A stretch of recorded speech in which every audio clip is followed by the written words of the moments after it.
What's up, everybody? I'm Gymkhana Josh, and welcome to Beyond the Apex, where we talk about motorcycles and then some. Tonight, we got a pretty good topic to talk about: street versus track. And it's not necessarily which is better, street riding versus track riding. I think if you're a true enthusiast, you appreciate both aspects of the motorcycle riding community. But tonight, we're just going to talk about some of the different mentalities, different feelings, different setups, different whatever comes up as far as street versus track. We're still in the middle of this worldwide pandemic. We're not a news organization, so I'm not going to go into any details about that. But like everybody's been on edge. Riders have been kind of staying at home. Some riders have been staying at home. And actually, before we get started, I just want to say thank you, thank you, thank you to all the first responders, healthcare providers, just anybody that's out there taking care of us idiots during all this craziness, because like you're keeping things going right now, you're keeping things running. A lot of respect to you. All right, so across from me over here, to your right, to my left, is my co-host Butter. Butter, what you been doing this week? What's going on, man? So, good evening, everybody. Shout out to everybody, EMS workers or EM workers. Back, we've been feeding the station houses. Kind of toned it down a little bit this week because I had some stuff going on. I wanted to prep for the show, and I had some bike sales that I had to take care of and deliver. So, we're up in that. But after this weekend, we'll be starting back on feeding the different EMS houses. We missed quite a few. But we're going to catch up to them. We have some caterers out in Long Island this week that are going to help us with some food. And then we have some people who's actually cooked before want to cook again for these station houses. So definitely want to shout out to that. And shout out to my sponsors, Prospect Power Sports, Mike's Pro Lid, PJ Marcel, 911 Run. Peace. If y'all don't follow Butter on social media yet, if you look under his screen there, that's his Instagram. Hit him up because he's always out there in the community. He's always doing good things for the community. All right, let's get to the other guys now. Below me on the screen, you will see the owner of Sinister Racing, track junkie, bike builder, coach, among other things.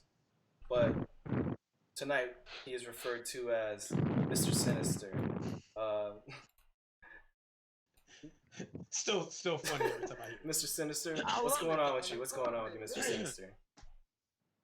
Hey, not too much. Thanks for having me on the show. To echo both of you, shout out to all of the healthcare workers. My wife happens to be works at two urban hospitals here in DC and in Northern Virginia.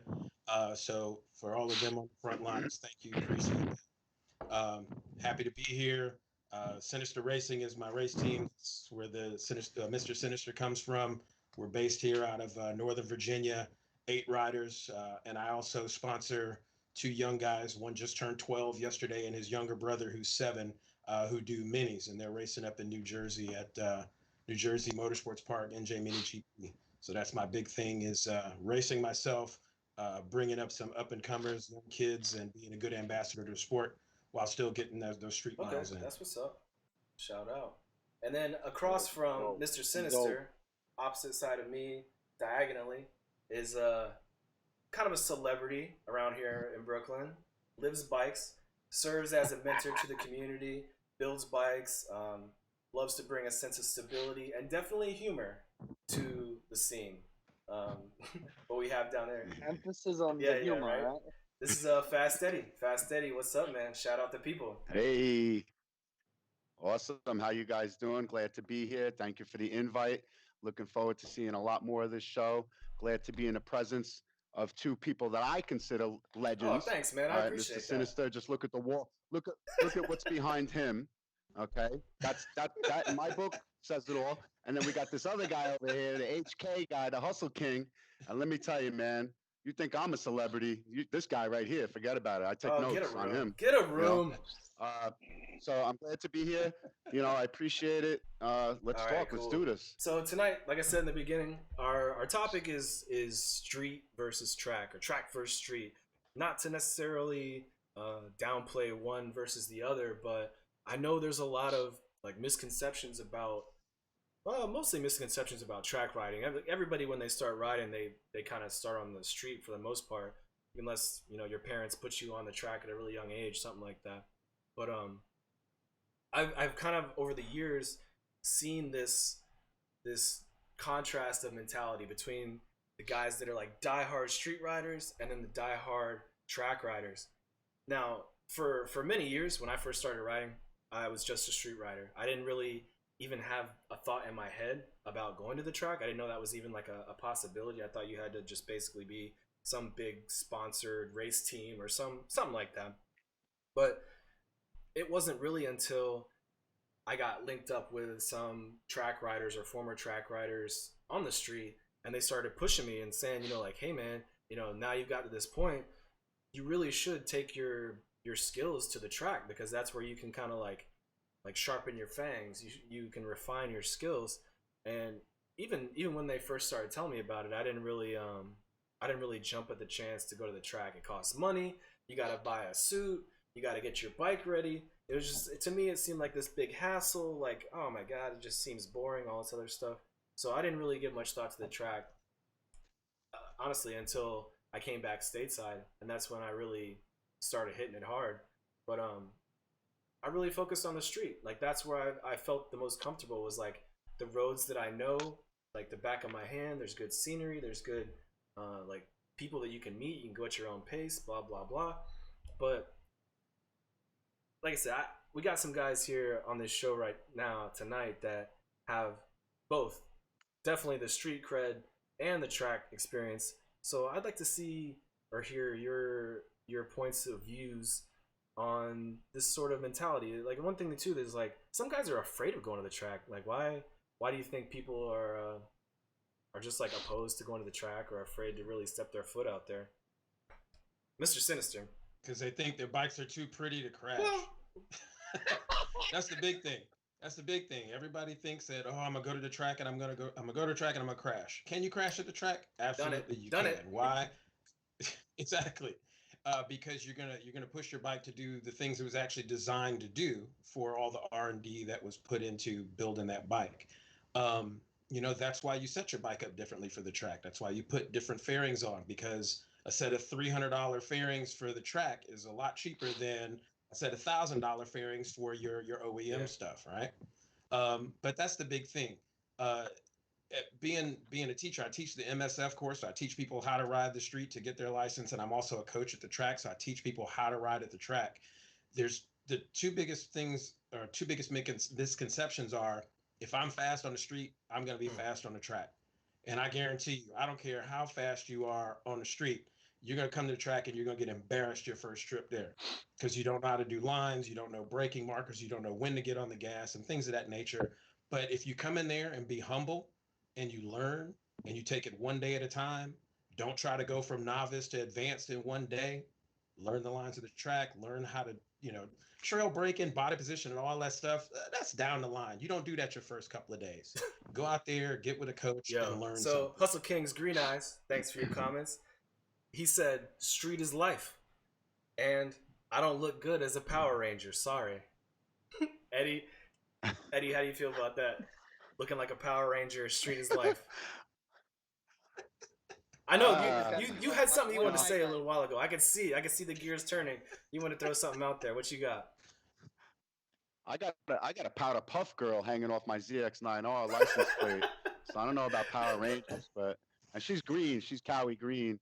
Um, but I there's something.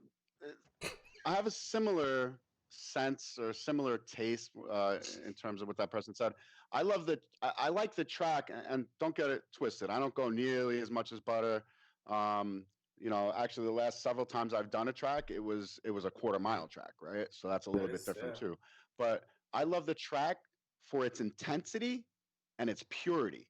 Okay, I love the street for its diversity and its reality.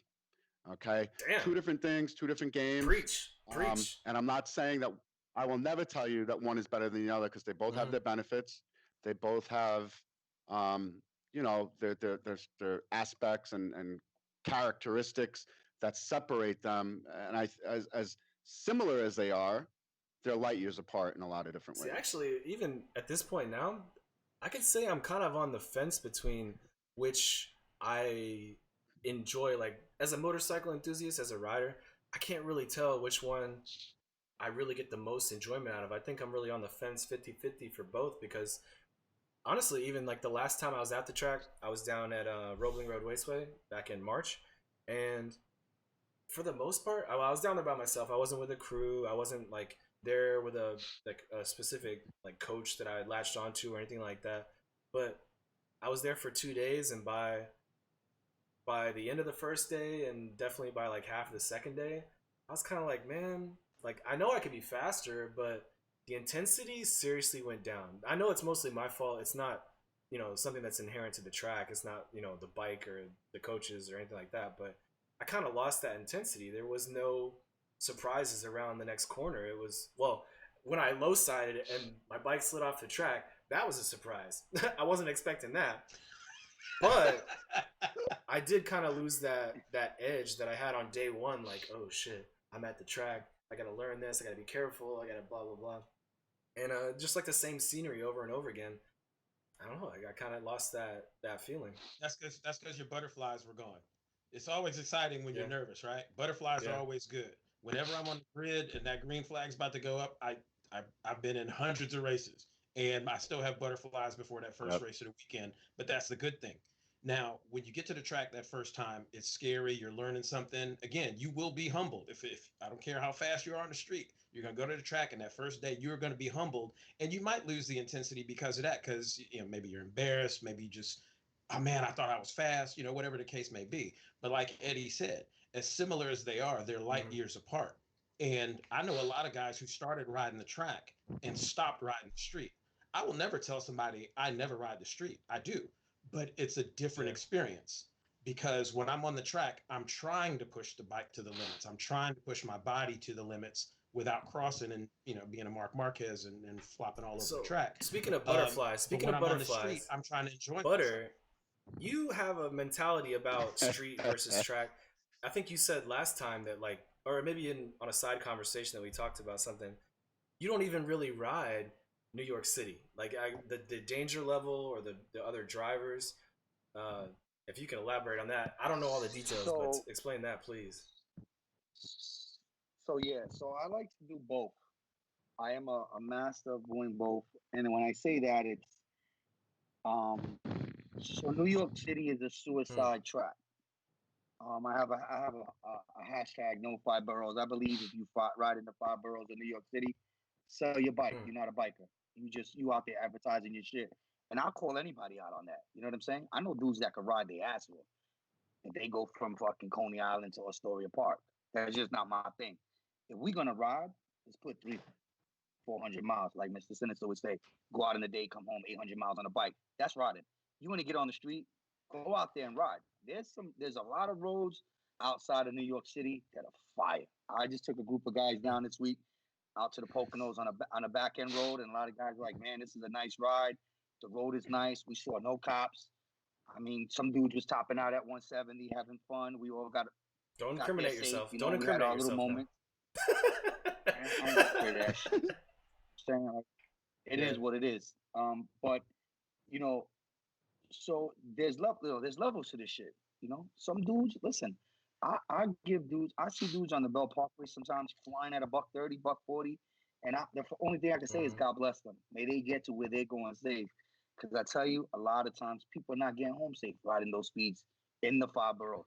There's too many potholes, and if you're a real rider, you doing these turns and you going in hot, and you hit one of those bumps on the Bell Parkway that fucking launch you 3 to 4 inches off the ground, you're not landing straight. I know that for a fact. I've seen it happen 100 So, times. And See, then now you got go ahead. that's something I love. Now, and I respect your opinion. And from a rational, I'm sitting down in my kitchen, I'm around my family, I'm calm right now, right? And that makes sense. But when I'm out there on that belt, if you see a blue blur with a green stripe, that was Hmm. me. I'm that guy. And absolutely. I love the adventure and the excitement of not knowing if I'm going to make it through the next turn. And it might sound sick to some people, and I'm not sitting here suggesting that anybody Hmm. ride like that. But when I ride hard, and I think I specifically told you this one time, buddy. We were talking. You were like something about track days, and I was like, my track is the belt, and Yeah, and absolutely. and it's I'm not suggesting that people should go out and try to do or ride the way I ride. You ride at your own pace and at your own skill level, but that is for me what's very exciting. Actually, you just made a really good It's point not so too. much the cars and other. The level of risk Go ahead. involved. You know, as So, motorcyclists, we have to accept a certain level of risk. Just riding a motorcycle in general, it's inherently dangerous. As soon as you put Yeah, the key so in. it's dangerous in itself. so Josh, hmm Josh, give me. So somebody was saying that they honestly think that the track, if it was more Yeah, affordable, track's not expensive. First time track ride is $99. They give you a preach, suit. They give you a preach. suit. You get a classroom. You get you. I mean, listen, being a motorcycle rider is maybe 100 times worse than being a heroin addict. This is not something you do. I'm Yeah, being yeah. honest, bro. This is not some shit where you be like, all right, I'm gonna buy this bike and that's it. You buying bike, you buying And then parts, another bike. parts, parts, parts. I got 7 or 8 helmets worth over $800. Just what it's a game that if you cannot play, don't get in it, bro. Don't get in it. I know dudes, and I'm not trying to put nobody down. They buy a bike, and their bike is held up by zippy ties. My man, Yo, but actually, you trying to be in. I got. I mean, I think every single one of us has not a fleet of bikes, but at least a handful of bikes. You know, I was at the track, like I said, back in March, low sided. I didn't wreck the bike. I didn't total it, but even if even if I did total that bike, I got a street bike. Not only do I got a street bike, I got a bike like in the shadows, just waiting and chilling too. So But to get to the point that people always say that the track is expensive, it no, is not. It is definitely not. It's $99 for first time riders, maybe 125 the most. But what you're paying for is not just being yeah, on the track. They have suits available. New York Safety coaches, Track has suits available. They got EMS. you have everything you can possibly need to understand. And now let me tell you, the first day I went on the track, I was lost like a deer in headlights because so much information crossed my plate that I said, I've been riding wrong for 20 plus years. Mm-hmm. I've been riding Mhm. stupid, because that's what it is, Mm-hmm. stupid, Mm-hmm. for 20 plus years because I sat in this classroom and the shit that I learned. And I put anybody to the test. 99.9999999% of the riders who get on their bike probably never check their tire pressure. I could guarantee you right now, if I took 20 bikes right now, they all be at 39 or 40 pounds of tire pressure because that's what the dealership put on the bike. The dealership put maximum tire pressure on their bike, not realizing that riding at 30 and 32, right, Mr. Sinister, gives you a whole lot more tread than a 39 and a 40. So it's simple things like that that I've learned that I'm like, holy shit, this is amazing. Because riding on a 39-pound rear tire to a 36, 34, 32, depending what you're riding, the ride is completely different. Better for The wheelies thing too. that yeah, what to try to you don't really compare riding the street to riding the track. They are Absolutely not. wholly different experiences. And what I tell people about going to the track, if you go to the track the first time, go to the most technical track you can find. Because, for instance, in Summit Point, West Virginia, which is my home track, Summit Point, there's a track there called the Shenandoah Circuit. It's 23 turns and it's only 2.1 miles long. You don't get a break. The longest straightaway is about 400 feet, right? So, and it's got every turn you can imagine on the street and some you will never see on the street. And I tell people it's not a racetrack, it is a hone your skills track. You go to a track as a novice, you get out there, you have EMS there, just like Eddie just said. You got coaches there. You have somebody who's going to help you put your bike back together if you break it. You got somebody who's going to help you load it up if you break an arm, True. if you crash, to help you get home. You've got all this Family. at your there for you, but you get to learn how to do things on your bike that you cannot safely learn how to do on the street. Now, will you take all that track knowledge back and use it on the street? Some of it, yeah. Most Street of Rossi it, no. over here. Or at least you shouldn't. You know. So Can I play so devil's advocate for a second? Actually, Okay. because a lot of people chime. Hold on, because a lot of people, Josh, a lot of people are I see chiming it. in I on see the it. I text look at it too. messaging. I'm watching. So a lot of Mhm. people talking about the expense of the track. So again, you're getting into something that is not cheap. It's It's one-time like being a expenses though. heroin addict. You It's just cannot one have just time you one gotta bag of buy a heroin. suit. Yeah, but let me just clear this up for everybody who has that misconception. There is a lot of things that go into going into a track. Absolutely. If you're a DJ, you don't buy one record, right? You got to buy thousands of dollars of records, speaker equipment. Anything that you get into requires you to purchase stuff. You could be a homeowner, right? What happens? You got to fix the fence, the boiler, paint. So everything is a constant spending. It's absolutely right. You're spending to perfect your craft, right? If you consider yourself a so-called motorcycle rider, you want to be the best, and you want to be able. You get a guy like Mr. Sinister who gets to bring out the best in you. Like I used to ride in the bell. I'm flying, doing $160, $170. That's cool. But now with a guy like him who knows the track, who teaches me how to ride blind, it's totally different. I'm experiencing something that for me has benefited me. I've gone into some turns that I've never noticed. I'm doing a $130, $140. I'm downshifting because I noticed the turn is so razor sharp that I'm like, okay, here I go. Bike's gonna slide. And Well, here we go. my track experience has saved me. My track experience has saved me. Even seeing the gravel. Or I've gone around cars where I'm doing a $130, $140. When I go around the car, a fucking turn comes out of left field. Now I didn't see it because the truck was blocking. Then I go around the truck, and now I go. But if I didn't have those knowledgeable things that I learned at the track, I'd be dead already. I'd be dead a long time ago. You understand? I was on my bike about 2-3 years ago, coming at about 145 miles an hour in the dark. Didn't see the underpass, and then the turn is right after the underpass. Yep. My wife was on her back sleeping. She was sleeping on the back of the bike. And I downshifted so hard that when I went into the turn, she was like, "What the fuck happened?" She thought we flew off the bike. But if my experience in the track did not come into play there, I would have killed myself and my wife. And again, it's to make yourself better. I have kids to come home to, so I'm not doing the shit I do on the track or outside of the 5 boroughs. I'm not doing it in the 5 boroughs. I'm not gonna put my kids at risk. My son, when we go out, because me and my wife ride a lot together. When we go out, my son is worried now when I go out because he's like, "Mom, Dad, if you guys get hurt, there's not enough. There's not enough people in the hospital to tend to you guys." Like he's very afraid of Especially us now. going Especially out now yeah. because he might. And, We're not gonna and get you know, the I can verify that all Butter's track experience has come into play and really significantly helped him because this man can make it to Cracker Oh Barrel shit! faster than anybody. Got the gravy with the biscuits with the extra gravy and whatnot. Yeah, he'll get there quick as hell. Facts. I'm talking PA, Connecticut. It don't even matter. A 2-hour ride to Cracker Barrel, he's there in like 45 minutes. Oh shit! Straight Yo. up. So, Mr. M, right? You're in the chat. You're in the text on the channel saying things are expensive. Check it out, man. Hit me up, gymkhanajosh@gmail.com. Doesn't matter where you're located. Seriously, hit me up because it's not as bad as you think. I promise you that. I'm not a baller, man. Like I don't got money to just toss around at whatever. But even my track bike, like my track bike is not a new track bike. Matter of fact, I didn't even build my track bike from scratch.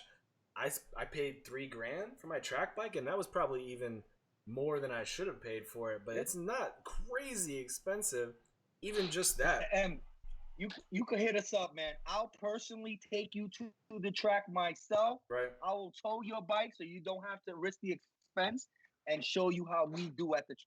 And I know Mr. Sinister is gonna chime in because he said it earlier. At the track, man. You think you take the street life, the life. You think that shit is a tight community? When you get to the track, multiply that by that's true. infinity. All right, but actually, I want to play devil's advocate. I want to play devil's advocate though, because it seems like even with all of our street experience and track experience, it seems like we're super big supporters of track riding.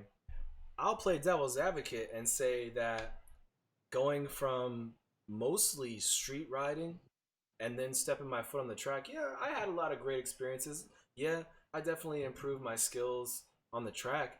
However, there's a lot of really good enjoyment about well, even here in New York, like heading up north, hitting the like Bear Mountain, Storm King Mountain. Man, those roads are so awesome. And the scenery is awesome. And the community is awesome.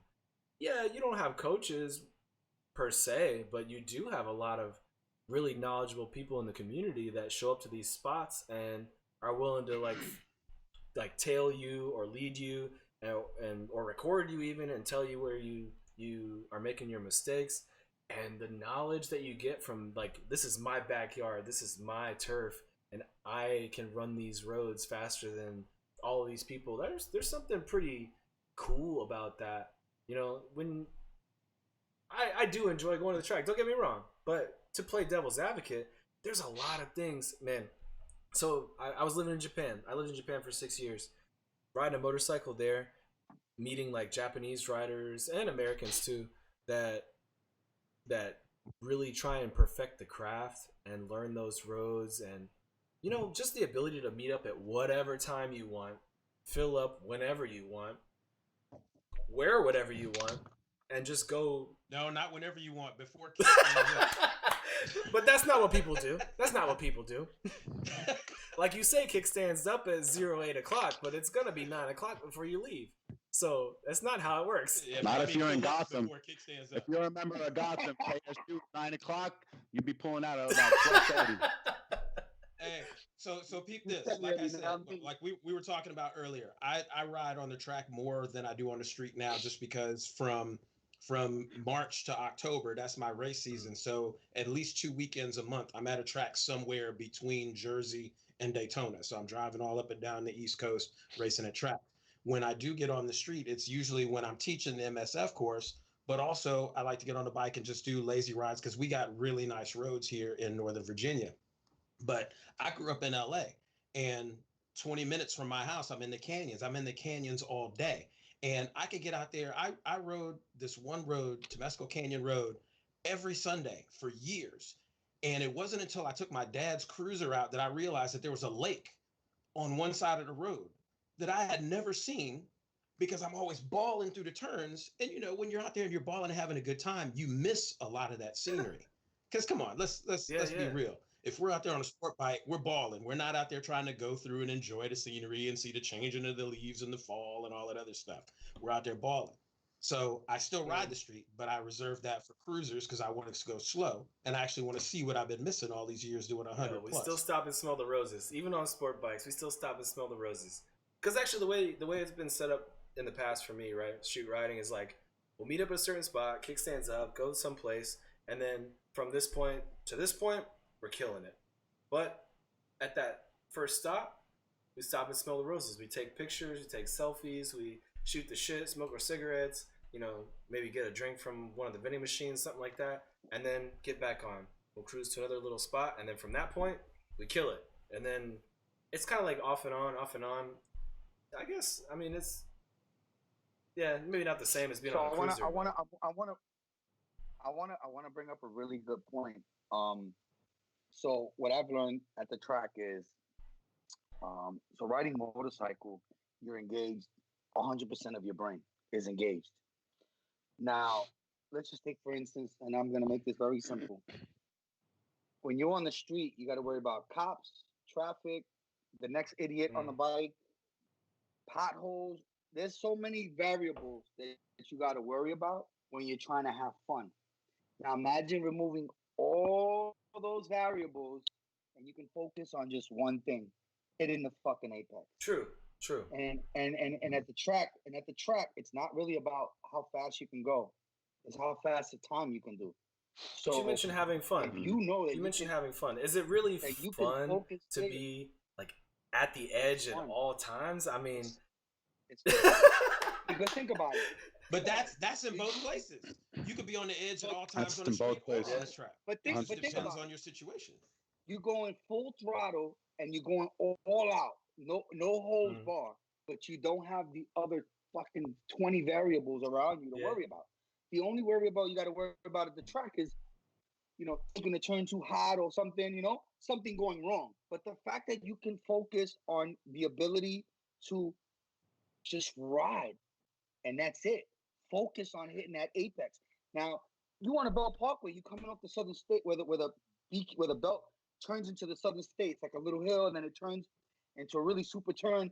You got a car that veers too much to the right because he's thinking that's gonna fuck up your whole mentality. But when you're on the track and you taking that same turn, you're not worried about all those variables. So you're able to accomplish and actually do what you set out to do. On the street, you could say, yeah, I'm going to do 180 miles an hour on the Belt Parkway. But traffic, bumps, and idiots on the road are going to prevent you from doing that. Where on the track, you know what you can fully do because other than, being in a large group, obviously, and people trying to pass you, but depending on what group you're in, there's no passing and there's a 6-foot rule and all that. But it's a lot safer. And I learned that because I took my ZX10, my street bike, to the track, and I was getting so fucking comfortable. I still have my crossbars on it, and I was just like, I'm just, I'm gonna make sure I don't fuck up my bike. And I got so into it. I was such in a zone that I forgot I had my fucking crash cage on it, and the cage hit the ground because I leaned the bike so fucking low. I'm over here leaning the bike, and it was just. And my friend's like, "Yo, you were coming out of the turn. It was your crash cage that fucked you up, and it's okay. Wow. It was a less." Eddie, you had something a second ago. Well, I could tell again. Man, I can see it on your face. It's funny when you want to say something. I can see the gears turning. What you got? Me? Yeah. Just a minute ago, you were like, nod. Yep, I'm about to say something. Go ahead, man. It was just I think like the thing about the variables coming into play and traffic and this and that and like that's the stuff that like keeps me on edge and keeps me on point. That's my 100%. So I think like for me in a track situation without those variables, without the unknown or more unknown, I think happens on the street, right? It's more controlled environment on the track. So what I'm saying for me is, and I'm hyper. I'm ADHD. I'm a nut job, right? Everybody knows this. He takes so 2 Adderall if you put me in a relaxed He's environment not fast, like steady a track, for nothing. and you make me feel a little bit safer, and there's not a cat running across the street, and there's not a pothole, I may get too comfortable, and that's what may cause me to crash, because then I push the envelope in a way that I shouldn't have. Whereas like when I'm on point, I'm like everywhere. My eyeballs are everywhere. My hearing is everywhere. My feel of the bike. I'm soaking in all of this information, and that's what keeps me alert and what keeps me personally alive. Have I gone down? Of course, but even when I crash, I tend to crash pretty well. So one of the last where I don't sustain too much bodily injury, and I really believe that's due to being prepared and being in that flow state that I get into. Butter?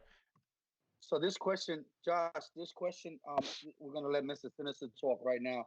We're gonna give you the floor. So a few questions that people ask: how much do you spend annually on your track? Your track days. Good question. And good also, question. But again, this is a question coming from someone who doesn't do track to someone who lives the track. So I would say, Mr. Sinister, give what your annual spending on a track. How much do you make? What's your paycheck? So that people understand. What's your tax statement look like? Hold on 1 second. We want people to understand. We want to understand 2 points of view. We want to understand the point of view from a novice beginner, what he would spend, and what someone like him who does it for passion, competition, and obviously to gain awards and trophies and stuff like that. So give us both aspects. The floor is yours. So when I first started doing track days, I was doing about 7 or 8 track days a year, right? And I'm spending anywhere between 150 to 350 for the entire weekend, but I'm doing that X number of times a year. Now, now I get to write off most of my expenses because Sinister Racing is also my company and my business. When I was racing Unlimiteds, when I was racing 1000s, I was spending about $1,200 a weekend because about $700 of that was just tires. Because I would go through 2 rears and a front in one weekend. Oh, he And sounds like me. race gas is about $125 for a 5-gallon pail. And that hasn't gone into actually paying for my races, my getting to the track, my RV, getting into the track and fuel and groceries and stuff for the weekend. Good point. So I was going from somewhere in the area of about $3,000 a year, enjoying myself, getting a lot out of it, to now I'm probably in the area of about $15,000 to $20,000 a year. Now, with him saying that, he's giving you full throttle. Now, Right. again, That's at a pro level almost. so You know, like somebody said, oh, you're gonna risk your life to go 3 seconds faster, whatever. No, you can take your actual street bike. I've taken street bikes, my street bike up there, and you can actually go just to practice, and do things that you might want to do on the road, and you can go up there with some, regular street tires, and there is a lot of, you can go with a Q3, whatever, and get some laps in it. You don't necessarily have to go to become fucking Valentino Rossi. You can go to, like what I say. So let me tell you something. The first day I went on the track, I had a 13-year-old girl at New York Safety Trap. She must have lapped me 3 times before I went around the track once. Kayla. On a 300. Yes, Kayla. She's a fucking savage. She's got a 300 and a 400. She comes to the track in this $125,000 RV that has 4 bikes on the left, 2-bedroom apartment. She comes with her dad with this $80,000 Aprilia, and she's whooping ass on the track. By the way, I'd also like to interject though. The community, again, there is a really tight community, street and track, but Butter's up here in New York City and Mr. Sinister's down in North Carolina, and they still have Virginia, that's right. They still have people intertwined. Like, the community is tight. They still, before the show even started, we were connected through Skype, and I could hear the conversation. They're basically cousins or something. I don't know, something like that. No, seriously, on that family thing, let me just, so I belong to 3 different clubs over the years, right? And it's a really tight knit community. Your club brothers are your club brothers, ride or die, all that, right? When you start doing track days, not especially if you bring your street friends with you to the track, that builds that community even more. Because again, if you crash, if you break something on your bike, you got somebody in the pit next to you who's going to help you fix it. Again, if you get hurt, they're going to help you load your stuff up because there's that community. Once you start racing is on a whole different level, because if my bike breaks, I got my competitors trying to help me fix my bike because they want to beat me on the track. They don't want to beat me because my bike was broken. And it's such a tight community, but that's how it is on 2 wheels in general. We're the only ones where if we see a bike broken down on the side of the road, we're going to pull over, make sure that rider's all right. It just builds on that as you that's why I said when you're on the track, you multiply street to infinity, because I've gained so many friends. I got Paul Switzer, and he's from New York Safety. I mean, he's from New Jersey Motorsport. I speak to him all the time. He has a friend called Peter. I speak to his friend Paul. He has a friend named Paul who's also a coach. I speak to Salim. I know your son, the kids you train are probably going to race his son. His son is like 12 years old. Yeah, they do. Yeah. So I actually make the same suit his son got. So there is a community. And I tell you, when I went down at New Jersey Motorsport, I had everybody in the paddock come over to me. Motrin, you need a ride? Let's see what parts we got. This is fixable. We can take this off. I mean, it was endless. And then I had one of my guys just show up within the hour and told me home. That's the community. Butter, you probably remember this person. About last year, I had the Bikes Up, Guns Down event. I work with at-risk and disadvantaged youth in the Bronx and the 5 boroughs. So we had an event, and we were lucky enough to have the Least of Saints come out from the Poconos, big bike club out there. Christian club. So Christian club, great guys, Harley type guys. And they came out, and it's funny that you said, like, we're talking about community. I'm on the Belt Parkway 2 weeks ago, and I'm coming off to exit 11N off the bridge. And I see a Harley looking bike on the top of the bridge stuck. So I said, honey, pull over. So she pulls over in the median right in the middle of the highway, because that's what we do. That's what this community is built upon, right? Yep. That kind of respect, mutual respect for each other. So I ran up the hill. I said, what's up, man? And I'm looking at the bike, trying to figure out what's wrong with it, what I have to do. And I look up and I'm like, man, you look familiar, man. He goes, I am familiar. I was at your event last year.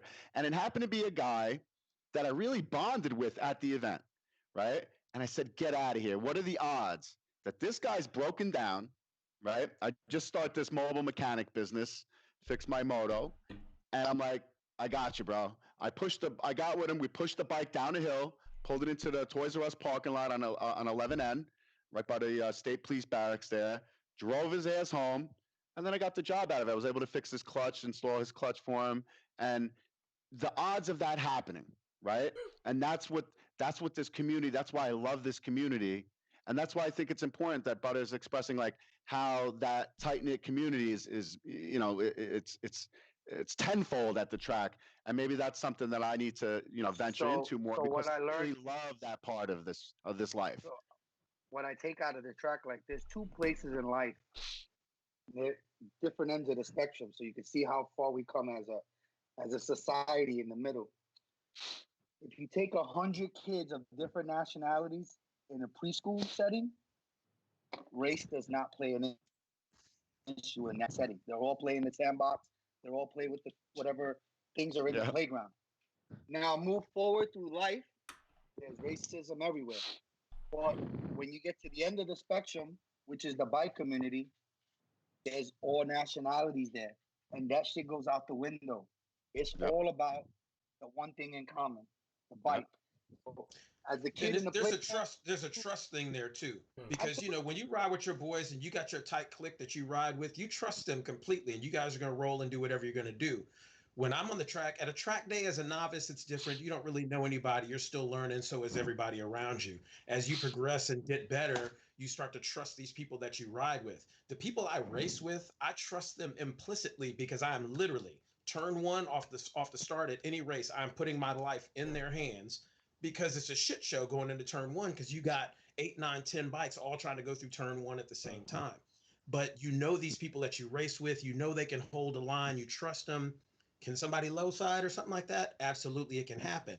But again, you've spent this time honing your skills at the track. I've had the back end of my bike step out on me before and come right back. And it's not until about 3 seconds later I realize, oh, my bike just tried to high side me to the moon. But you just keep it pushing because you've got the skills now to handle that.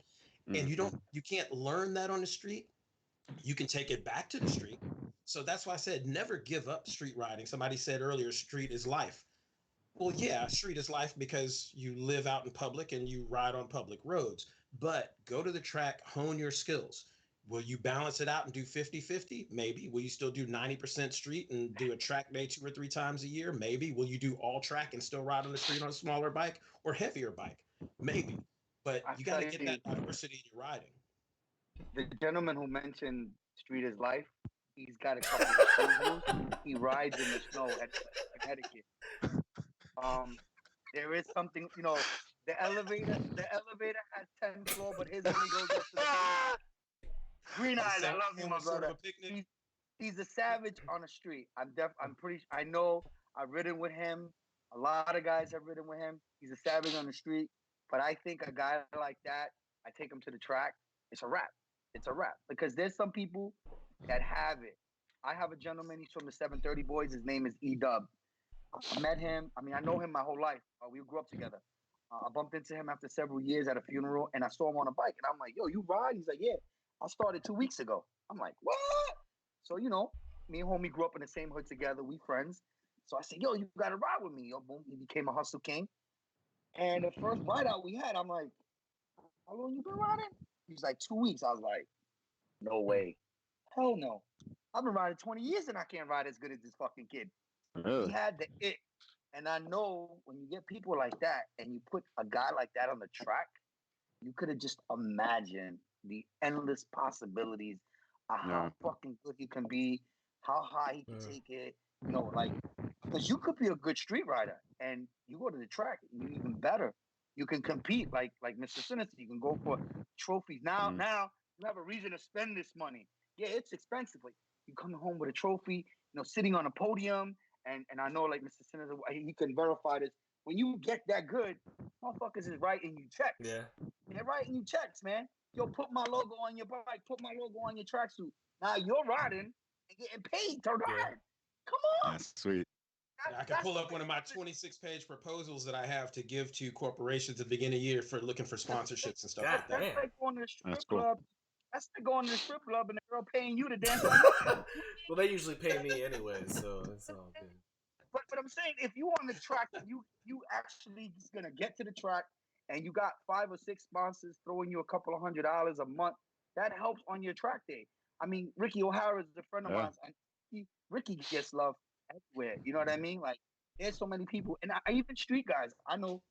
Shout out to Hollywood Stunts. He's a stunner, and he's got tons of sponsors.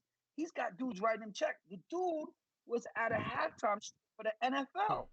Like, That's amazing. you know what I'm saying? So yeah, you can go into the stuff and there's money to be made. I mean, if you're really doing it for the money, okay. But if you're doing it for the passion, the better you're at it, the more opportunities you're gonna get. Because there are racing teams that will invest in you. And it's not that hard because I've seen guys, and I'm pretty sure you can clarify this. CCR teams, once you start winning those things, people will start noticing you. Oh, yo, this guy, he's got potential. And people will invest their money in you because they want to go out there, and it's kind of like that basketball. What is it? AAU, right? You see a kid in the AAU tournament, and you're a scout. You're like, yo, this kid got talent. You're gonna start harassing this kid. You're gonna start going to all his basketball games. Same thing with a racer. You see 100 guys racing, and you got that one guy. You're like, oh man, this guy he got talent. And you're gonna start following him. And next thing you know, you got people writing you checks. And then that's how it is. So there is a benefit to the end game if you really go all out. Now, if you going in half-assed like I do, I go in half-assed. I only go to perfect my craft. I just want to be a little bit better at what I do. You understand? I'm good at what I do. I just rather. That's a good mentality to have for everything in life. And then rub it in Fast Eddie's face. I know. That's a good mentality to have. This is my thing. As a coach, this is my thing.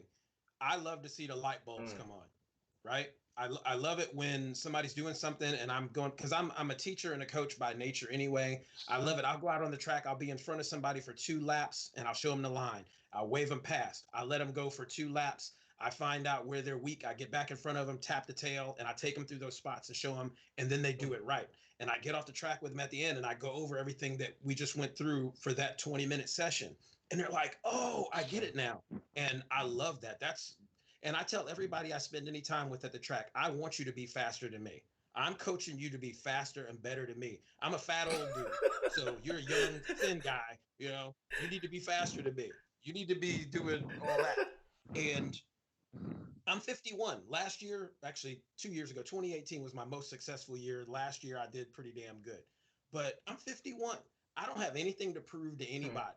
I want all these young cats that I spend time with. I said, I want you to come up. I want you to do all this. I want your name to be out there because it's you getting better at what it is you enjoy doing anyway. True. Right? But do it in a safe environment. Hey, buddy, I think we should do a north-south run, man. We should head down and go see Sinister. We'll take Gotham and HK. We'll make a joint trip down there. Listen, he's in Virginia. My boys are serving in the military over there. There's no problem for me to go to Virginia. We can get down there fast, too. 95 South, baby. 301. 301 is better. 301 is better. Like when I take 113 in the back to get out. Whatever, there's no state troopers, we good. All right, yo, we're going to start winding down. We're going to start winding down right now. I want to go around the room and get some like closing comments.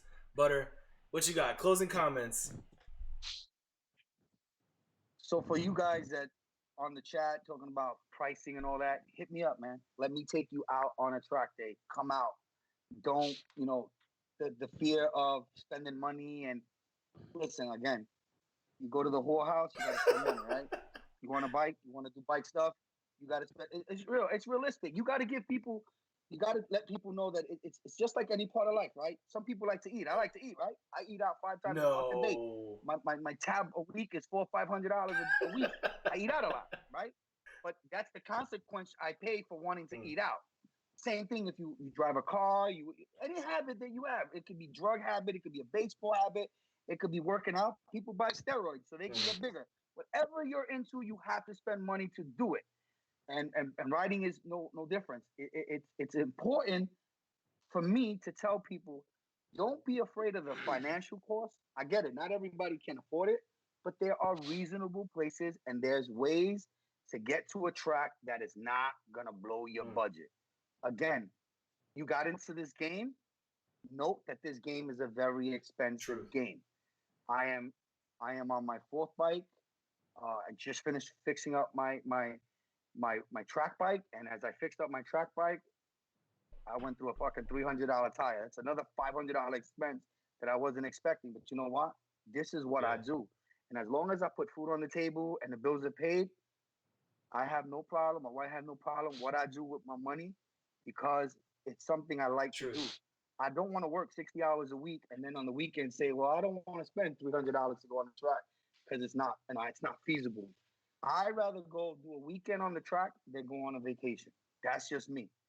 I'd rather be on the track with the guys, hitting pavement, talking shit, drinking beers.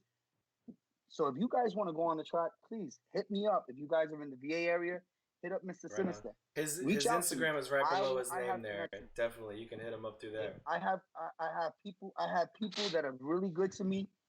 Shout out to Charity from New Jersey Motorsports. She's the general manager. Greg, owner New York Safety Track. He has gone above and beyond. He's even actually bought a trailer that he encourages people to get people to the track. He has somebody. We're going to be working with that person this year. He was explaining to me last year. He wants to make it so feasible to get people to the track, and he's going out of his way to do that. And I think it's a very important thing to do because we need more people at the track. It's a very fun community. Like I said, reach out to me, reach out to Mr. Sinister, whatever area you're in. I will set you up with a track day. I will make sure you get housing, everything. It's easy, man. It's not as expensive as it is. And he'll take you to this really nice Peruvian spot right next to his clothing store, which is amazing, by the way. Mr. Sinister, what you got for closing comments? Oh man, look, I live this. I could talk about this all day long about any topic that has to do with two wheels. I've ridden every kind of motorcycle in every kind of terrain and every kind of weather, and I've crashed half of those. So I know what it's like to go down, just like Eddie was saying. You can hit me. You could Sinister Racing is on Facebook. You can get there's a couple of different Sinister Racings. Only one of them is Motorcycles SS. Come on there, hit me up. Like Butter was saying, just get out there and do something different. I'm never going to tell anybody to stop riding the street. The street is a wonderful place. There's just so many variables that you don't have control over. For me, being on a motorcycle is my zen space. I don't want to have to worry about not being able to make it home because somebody else is an idiot. Can that happen on a track? Yeah, it can. It doesn't really. And I've seen people crash at 40 miles per hour on the street and end up in the hospital or worse. And I've seen people crash at 110 miles per hour on the track and come away with a scratch because and the fact that you have first responders right there and all that stuff. Just be well-rounded. Go out there, try it. Don't do one track day. Do like 3 track days over the course of a season. That's going to help you know whether you like it or not.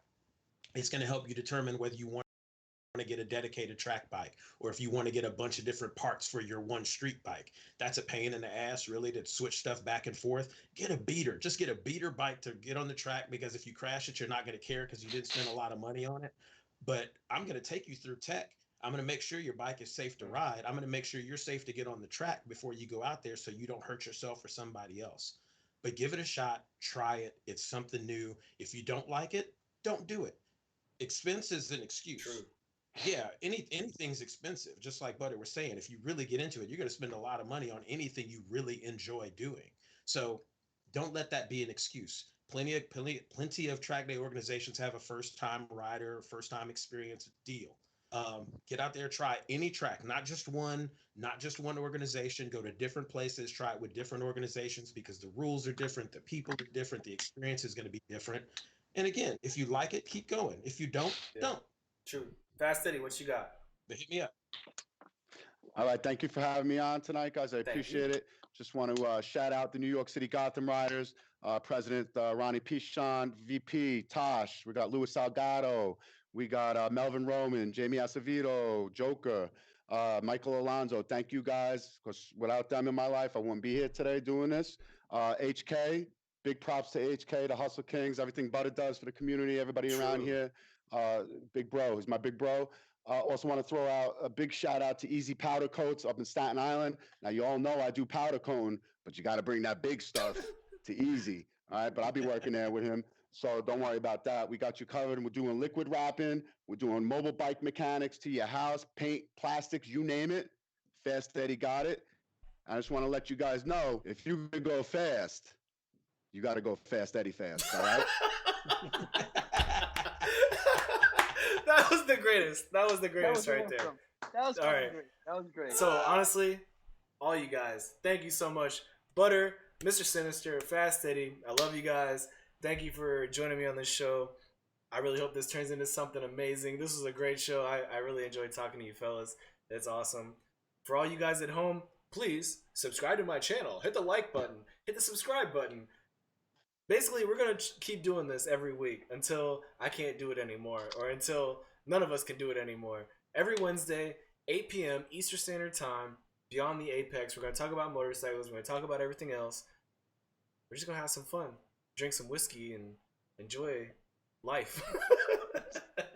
By the way, if you'd like to participate in the show, nice. I don't have the bottle here with me. Damn, I don't have the bottle here with me. Costco, let me get my. If you guys want to participate in a show, I would love to hear some input from anybody, like random peoples here and there. If you are just a rider, if you own a shop, if you have 1,000 bikes, I don't know. Just hit me up, gymkhanajosh@gmail.com. You can find it from the channel links. Hit me up. Let me know what you want to talk about, who you are. Josh, I'd be glad to have you on the show at some point in time. What you got, Butter? I think we should let our audience know next week we're going to be doing female riders. Yes. Right? Not sure exactly. So we're going to have not the top. I'm not sure about the topic exactly, but it's going to be focused on female riders for sure. And I'm pretty sure. So we're gonna have two special guests next week. We're gonna have Solo 45 from Hustle Kings, and I know you'll bring in a young lady who rides track. I think the perspective of someone well experienced being on in the show next week, and someone who's still a novice and learning the bike life as she goes through the progressions of doing track and riding street. And he's just repping his shit on the screen right now. We're gonna have two different ends of the spectrum on the show, which I think would be great. Like today's show, we had someone who's an expert, like Mr. Sinister, a guy like me who's on both sides of the track, and then you got Eddie, who's just Eddie. I think that would be a great show. To show both ends of the spectrums and get the ladies to chime in on what these ladies are doing, you know. So you have someone who's coming in from the beginning and someone who's already at the end, and so I think it's going to be a great show. Having the girls, bring some pretty girls on the show finally. We got to shout out the Misfires too. Right on. Hey, so did you just say I was at the end? I don't know if I like that too much. Yo, all right. So thanks again. We're gonna get the hell out of here. It's not a race. All the guys in the chat right now that are on the show, please stick around, because the four of us should still talk a little bit about the experience this evening and talk about some of the comments that came up in the chat. Thank you also to the guys at home that added comments, added questions, contributed to the conversation. Please keep it up. I appreciate that. Oh, yeah, we had a lot of good definitely. We had a lot of good. That's some good conversation over there. David Wong. We had David Wong on the check-in. We had Tony, Mr. M. We had Ron, president of Gotham Miners. We had Antonio Brown. We had New York C31. You had Green Eyes. You had Dave Mendez. So shout out to everybody who chimed in. Hell yeah. Darvish Patel. Hell yeah. Yeah, we had a lot of people chime in, so that was pretty cool. We definitely shout out to everybody who chimed in. Like Josh said, keep the comments coming. So I guess we'll go offline, but we can chat with we'll still talk. Mr. Sinister, Josh, make sure you give me Mr. Sinister's contact. I don't see none of it here, but Text Yeah. me his information. Actually, so I we'll can talk about it here in a connect second. with him because All right, let me wrap this up. Yo, Yeah. thanks again for tuning in.